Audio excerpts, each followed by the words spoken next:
கடவுள் அருள் டிவி நேயர்களுக்கு அஸ்ட்ரோ கேசேங்கர் பணிவான நமஸ்காரம். வார பலன் 15/4/2024 21/4/2024 வரலும் உண்டான வாரத்திற்கு என்னென்ன பலன்னு பார்ப்போம். மேஷம் முதல் மீனம் வரை. முதல்ல இந்த வாரத்தினுடைய கோல்சாரம் எப்படி இருக்குன்றதை பார்ப்போம். அதற்கு பிறகு இந்த வாரத்தில் வரும் விசேஷ நாட்கள் என்னென்ன அப்படின்றத பார்க்கலாம். அதற்கு பிறகு இந்த வாரத்தில் வரக்கூடிய சந்திராஷ்டமம் எந்தெந்த ராசிக்கு அப்படின்றத பார்க்கலாம். முதல்ல இந்த வாரத்தினுடைய கோல்சாரம் காலபுருஷ தத்துவத்தின் முதல் ராசியான மேஷ ராசி. அதில் குரு சூரியன், ஏன்னா சித்திர மாதம் பிறந்தத்து சூரியன் உச்சத்தில் இருக்கார், குரு பகவானோட சேர்ந்திருக்கார். 6ஆம் இடம்னு சொல்லக்கூடிய கன்னியில் கேது பகவான், 11ஆம் இடம்னு சொல்லக்கூடிய கும்பத்தில் செவ்வாய் சனி, 12ஆம் இடம்னு சொல்லக்கூடிய மீனத்தில் ராகு சுக்கிரன் புதன். சுக்கிரன் உச்சமாகவும் புதன் நீச்சமாகவும் இருக்கக்கூடிய காலகட்டம். இந்த வாரத்தில் சந்திர பகவான் புனர்பூச நட்சத்திரம் மிதுன ராசியிலிருந்து அஸ்த நட்சத்திரம் கன்னியா ராசி வரலும் பயணம் பண்ணுறார். இந்த காலகட்டத்தில் பார்த்தேனால் நல்ல ஏற்றமான காலங்கள்லாம் இருக்குது. எந்தெந்த ராசிக்காரர்களுக்கு சந்திராஷ்டமம் அப்படின்னு பார்த்தோமே ஆனால் விருச்சிகம், தனுசு, மகரம், கும்பம் இந்த 4 ராசிக்காரர்களுக்கு சந்திராஷ்டமம். சந்திராஷ்டமம்னா இந்த ராசிக்காரர்கள் எந்த ராசிக்காரர்களோ அவர்களுக்கு 8ஆம் இடத்தில் சந்திர பகவான் மறையக்கூடிய காலகட்டத்தை சந்திராஷ்டமம்னு சொல்கிறோம். புதிய முயற்சி வேண்டாம், வெளியூர் வெளிமாநில பிரயாணம் வேண்டாம்னு சொல்கிறோம். ஒருவேளை நீங்கள் பண்ண வேண்டிய கட்டாயத்தில் இருந்தீர்களானால் சந்திர பகவானுக்கு உண்டான எளிய பரிகாரம்னு சொல்லக்கூடிய அருகில் இருக்கக்கூடிய கோவிலுக்கு உங்களால் முடிஞ்ச அளவுக்கு ஒரு 1/2 டம்ளர் பால், அதாவது பசும்பால் கொடுத்துட்டு போங்க அபிஷேகத்துக்கு. சந்திராஷ்டமத்தின் தாக்கம் நிச்சயமாக குறையும். யாருக்கும் கேரண்டி கையெழுத்து அதெல்லாம் போட வேண்டாம் சந்திராஷ்டம காலங்கள். இந்த வாரத்தில் வரக்கூடிய விசேஷ நாட்கள் அப்படின்னு பார்த்தீங்கன்னா 15ஆம் தேதி இந்த வாரம் ஆரம்பிக்கிறது. 15ஆம் தேதி அன்னைக்கே சந்தான சப்தமி அப்படின்றது சுக்லபக்ஷத்தில் வரக்கூடிய 7ஆம் நாள். இந்த வாரத்தில் சந்தான சப்தமி. இதன் மூலியமாக என்ன அப்படின்னா, பொதுவாக அதாவது இந்த சந்தான சப்தமியின் பொழுது பார்த்தேலையான குழந்தை பிராப்தி இல்லாதவர்கள் விரதம் இருக்கிறது ரொம்பவும் விசேஷம். அதன் மூலியமாக கிருஷ்ணனுக்கோ பாலகணபதிக்கோ அபிஷேகம் பண்ணி அவருக்கு பூஜை பண்ணுவதன் மூலியமாக குழந்தை பிராப்தி ஏற்படக்கூடிய வாய்ப்புகள் உண்டு. குழந்தைகள் நல்லா கல்வி பயணம்னு வேண்டிக் கொள்ளக்கூடிய காலகட்டமாக இருக்கும். இந்த 15ஆம் தேதி அன்றைக்கி பார்த்தோன்னா குழந்தை பிராப்தி இல்லாதவர்களுக்கு குழந்தை பிராப்திக்கு அன்றைக்கி போய் பக்கத்தில் இருக்கிற கிருஷ்ணர் கோவிலில் போய் சேவிச்சுட்டு வர்றதன் மூலியமாக குழந்தை பிராப்தி ஏற்படக்கூடிய பாக்கியம் உண்டு. இந்த வாரத்தில் பார்த்தேன்னா 17ஆம் தேதி ராமநவமி. ராமபிரான் அயோத்தி ராமநவமி ராமாயணத்தினுடைய ஒரு சிறப்பு இந்த தேசம் முழுக்கவே தெரியும். ராமர் கோவிலும் இப்போ கட்டி அதை இன்னும் மேலும் புனிதப்படுத்தியிருக்கார்கள். ராமநவமி, நவமி 9ஆம் நாள் சுக்லபக்ஷ நவமி அன்னைக்கு வரக்கூடியது ராமநவமி. அதுவும் கடக ராசியில் புனர்பூச நட்சத்திரத்தில் வரணும். சித்திர மாசமான கடக ராசி புனர்பூச நட்சத்திரம், சூரியன் உச்சத்தில் இருக்கக்கூடிய காலகட்டம். அதனால் இந்த நவமியில் சுக்லபக்ஷ நவமி ராமநவமின்னு சொல்கிறது. மதுராந்தகம் அதிலெல்லாம் ரொம்ப விசேஷமாக இருக்கும். மதுராந்தகத்தில் ஏரி காத்தராமன் எல்லா ராமர் கோவில்லையும் ரொம்ப விசேஷம் இருக்கக்கூடிய காலகட்டமாக இருக்கும். அதை தவிர இந்த வாரம் 8ஆம் தேதி, அதாவது 21ஆம் தேதி, 8ஆம் தேதி தமிழ் மாதத்தில் 21ஆம் தேதி பார்த்தேன்னா மதுரை மீனாட்சி அம்மன் திருக்கல்யாணம்னு போட்டிருக்கோம்.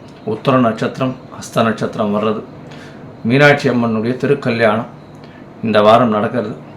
இதுவும் ஒரு பெரிய ஏற்றத்தை கொடுக்கக்கூடிய காலகட்டமாக இருக்கும்.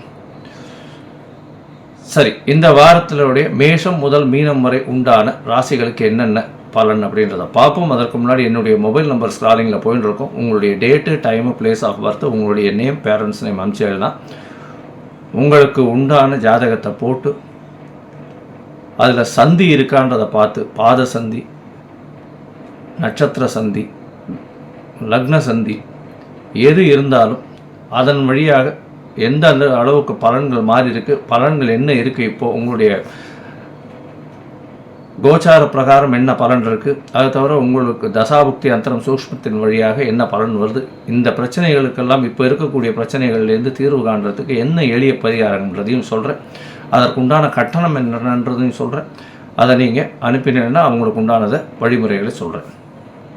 சரி, இப்போ மேஷம் முதல் மீனம் வரை 15/4/2024 முதல் 21/4/2024 வரை உண்டான வாரத்திற்கு ஒரு ராசியாக பார்க்கலாம். மகரம், உத்திராடம், திருவோணம், அவிட்டம் இந்த 3 நட்சத்திரம் 9 பாதங்களை கொண்ட ராசி. ராசியின் அதிபதி அப்படின்னு சொல்லக்கூடியவர் சனி பகவான். ராசிக்கு 2ஆம் இடத்துல 7 சனி நடக்கிறது, பாத சனி நடந்துட்டுருக்கு. இப்போது 2ஆம் இடத்துல வந்து சனி பகவான் மூலத்திரிகோணம் வீட்டில் ஆண் சனியாக இருக்கார். பணவரவிற்கு பஞ்சம் இருக்காது. கணவன் மனைவிக்குள்ள சிறு சிறு கருத்து வேறுபாடுகள் இருக்கக்கூடிய காலகட்டமாக இருக்கும். இருந்தாலும் கணவன் மனைவியிடையே சிறு சிறு பிரிவுகள் ஏற்படக்கூடிய வாய்ப்புகள் உண்டு. செவ்வாய் சனி சேர்க்கை 2ஆம் இடத்துல, பேச்சில் ரொம்ப கவனமாக இருக்கிறது ரொம்ப நல்லது. உங்களுடைய ராசிக்கு 3ஆம் இடத்துல சுக்கிர பகவான் உச்சம் பெற்றிருக்கிறது பெரிய விசேஷம். ஏன்னா உங்களுடைய ராசிக்கு 5, 10க்கு அதிபதினு சொல்லக்கூடியவர் பார்த்தடையான சுக்கிர பகவான். அவர் வந்து மிகப்பெரிய யோகர். உங்களுக்கு ஒரு திரிகோண கேந்திர அதிபதினு சொல்லக்கூடியவர். அவர் வந்து உச்சம் பெற்று போயிருக்கிறது 3ஆம் இடத்துல. உங்களுடைய முயற்சிகள் அனைத்தும் வெற்றி பெறக்கூடிய வாய்ப்புகள் உண்டு. கூட வந்து ராகு பகவானும் இருக்கிறது பெரிய விசேஷம். உங்களுடைய ராசிக்கு 3ஆம் இடத்துல புத பகவான் இருக்கிறது. புத பகவான் நீச்ச பங்கம் அடைகிறதும் ரொம்ப ஒரு பெரிய ஏற்றத்தை கொடுக்கக்கூடும். ஏன்னா உங்களுடைய ராசிக்கு 6, 9ஆம் அதிபதி நீச்சம் பெற்று போய் பங்கம் அடைகிறதுனால புதிய கடன் வாங்கக்கூடிய வாய்ப்புகள் உண்டு. சுபக்கடனாக இருக்கக்கூடிய காலகட்டமாக இருக்கும். புதிய வீடு மனை வாங்கக்கூடிய வாய்ப்புகள் நிச்சயமாக உண்டு. இந்த வாரத்தில் பார்த்தாலேயானால் இந்த வீடு மனை புரோக்கர் பண்ணுறவங்க, அதை தவிர புரோக்கரேஜ் பண்ணுறவங்க, அதை தவிர வந்து செங்கல் ஜல்லி மண் விற்கிறவங்க, அதை தவிர இந்த பெட்ரோல் டீசல், அதை தவிர எண்ணெய் விற்கிறவங்க, சனி பகவானுக்கு உண்டான இந்த கருப்பு ஆயில் விற்கிறவங்க, கருப்பு துணி விற்கிறவங்க, ஷூஸ் விற்கிறவங்க, அதாவது லெதர் சம்மந்தப்பட்ட வியாபாரம் பண்ணுறவங்க, இவங்களுக்கெல்லாம் இரும்பு சம்மந்தப்பட்ட வியாபாரம் பண்ணுறவங்க, இந்த ஸ்கூட்டர், 2 வீலர் 4 வீலர் சைக்கிள் இதெல்லாம் விற்கிறவங்க, இவங்களுக்கெல்லாம் பெரிய ஏற்றம் கிடைக்கக்கூடிய காலகட்டம். அதை தவிர துப்புரவு தொழிலாளர்களுடைய HR head of the department, administrative in charge, இவங்களுக்கெல்லாம் வந்து பெரிய ஏற்றம் கிடைக்கக்கூடிய காலகட்டமாக இருக்கும். அரசியல் சார்ந்த பிரமுகர்களுக்கு பெரிய ஏற்றம் கிடைக்கும். ஆனால் பேச்சில் ரொம்ப கவனமாக இருக்கிறது நல்லது. உங்களுடைய ராசிக்கு பார்த்தோன்னா இந்த வாரம் சந்திர பகவான் உங்களுடைய ராசிக்கு 6ஆம் இடத்துலேருந்து ஆரம்பிக்கிறார். அதாவது 15/4/2024 21/4/2024 வரை உண்டான வாரத்தில் சந்திர பகவான் உங்களுடைய ராசிக்கு 15ஆம் தேதி ராத்திரி ஒரு 12:30 மணி வரலும் இருக்கக்கூடிய காலகட்டம். இந்த காலகட்டத்தில் பார்த்தடையானால் 6ஆம் இடத்துல இருக்கிறதுனால அவர் வந்து புதிய வேலை வாய்ப்பு கிடைக்கக்கூடிய வாய்ப்புகள் நிச்சயமாக இருக்கும். ஏன்னா புதிய வேலை கிடைக்கக்கூடிய காலகட்டமாக இருக்குது. நண்பர்களோடு சிறு சிறு பிரச்சனைகள் இருக்கக்கூடும். நண்பர்களுக்குன்னு கடன் வாங்கி கடன் கொடுக்கக்கூடிய காலகட்டமாக இந்த வாரம் அமைய போகிறது. உங்களுடைய ராசிக்கு சமசப்தமத்தில் சந்திர பகவான் வரார். அதாவது 16ஆம் தேதி காத்தாலேருந்து 18ஆம் தேதி காத்தால ஒரு 10:30 மணி வரலும் இருக்கார். இந்த காலகட்டத்தில் சமசப்தமத்தில் சந்திர பகவான் இருக்கிறதுனால எல்லா விதமான ஏற்றங்களும் கிடைக்கும். எதிர்பாலினத்தவர் மூலியமாக நல்ல ஒரு ஏற்றம் கிடைக்கக்கூடிய காலகட்டமாக அமைய போகிறது. இதை தவிர உங்களுடைய நண்பர்கள் மூலியமாக நல்ல ஒரு சந்தோஷமான விஷயங்கள் ஒருத்தருக்கு ஒருத்தர் பரிமாறிக்கொள்ளக்கூடிய பாக்கியம் வரும். உங்களுடைய ராசிக்கு 7ஆம் இடத்துல சந்திர பகவான் ஆட்சி பெற்று இருக்கிறதுனால கண்டிப்பாக பார்ட்னர்ஷிப் பிஸ்னஸில் பெரிய ஏற்றம் கிடைக்கக்கூடிய காலகட்டமாக இருக்குது. இந்த வாரம் பார்த்தடையாளர் உங்களுடைய ராசிக்கு 8ஆம் இடத்துல சந்திர பகவான் போகிறார். சந்திராஷ்டம காலமாக இருக்குது. சந்திராஷ்டம காலமாக இருந்தாலும் குருவின் பார்வை சந்திர பகவான் மேலே உழருது. 18ஆம் தேதியிலேருந்து 20ஆம் தேதி மாலை ஒரு 10 மணி வரலும் 10-10:30 மணி வரலும் இருக்கக்கூடிய காலகட்டம். இந்த காலகட்டத்தில் பார்த்தோன்னா சந்திர பகவான் செவ்வாயின் பார்வையில் இருக்கார், சனியின் பார்வையில் இருக்கார், அதோட குருவின் பார்வையில் இருக்கார். இதனால் பார்த்தாலேயானால் குரு சந்திர யோகம் அமையிறது, புணர்ப்பு யோகம் அமையிறது, சந்திரமங்கல யோகம் அமையிறது. இதன் மூலியமாக பார்த்தோன்னா புதிய வீடு மனை வாங்கக்கூடிய பாக்கியம் நிச்சயமாக வரும். அதுவும் 9ஆம் இடத்துல போய் இருக்கிறதுனால தந்தையின் உடல்நிலையில் நல்ல ஒரு ஏற்றம் கிடைக்கக்கூடிய காலகட்டமாக இந்த வாரம் அமைய போகிறது. உங்களுடைய ராசிக்கு 10ஆம் இடத்துல சந்திர பகவான் போகிறார். கேத்துவோட சம்பந்தம் 10ஆம் இடத்துல போய் கேத்துவோட சம்பந்தம் இருக்கிறதுனால புதிய தொழில் அமையக்கூடிய வாய்ப்புகள் நிச்சயமாக உண்டு. அதுவும் இந்த சட்டம் ஒழுங்கு அதில் இருக்கக்கூடியவர்கள் வந்து பெரிய ஏற்றத்தை கிடைக்கக்கூடிய வாய்ப்புகளாக இருக்கும். அதுவும் வந்து இந்த சர்வீஸ் வச்சுருக்காங்க இல்லையா, சர்வீஸ் இண்டஸ்ட்ரியில் இருக்கிறவங்க, அதை தவிர வந்து இந்த செக்யூரிட்டி சர்வீசஸ் இதெல்லாம் வச்சுருக்கிறவங்களுக்கு பெரிய ஏற்றமும் மாற்றமும் இந்த வாரம் அமைய போகிறது. இந்த வாரத்தில் பார்த்தாலேயானால் நீங்கள் அருகில் இருக்கக்கூடிய சிவன் கோவிலில் இந்த கால பைரவரை போய் வணங்கிட்டு வாங்க. கால பைரவரை போய் வாரம் வணங்கிட்டு வர்றதன் மூலியமாக உங்களுக்கு ஒரு பெரிய ஏற்றம் கிடைக்கும். அதை தவிர சனி பகவானுக்கு இந்த